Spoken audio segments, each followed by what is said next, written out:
Balaji recording studio Laukha बाजार सुपौल। बोली बोली देवघर वाले बाबा की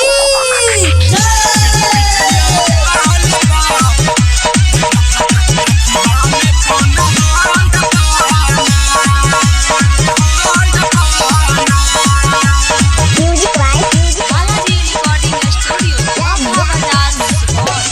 बाबा दे दया अपना नमोर बहुत दूरिया हमर घर। बाबा दे दया अपना नमोर बहुत दूरिया हमर घर।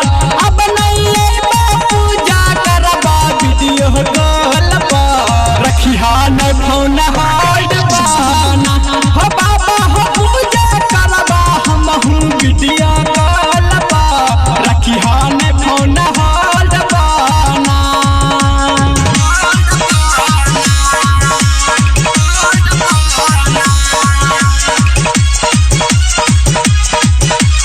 बालाजी रिकॉर्डिंग स्टूडियो लौखा बाजार सुपौल। बोली बोली देवघर वाले बाबा की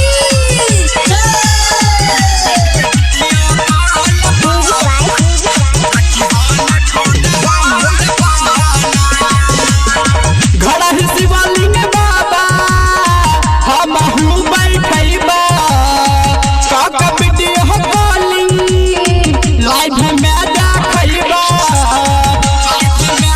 हे बाबा घड़ा शिवलिंग बाबा हमहू बैठैबा काका वीडियो कॉलिंग लाइव में देखैबा।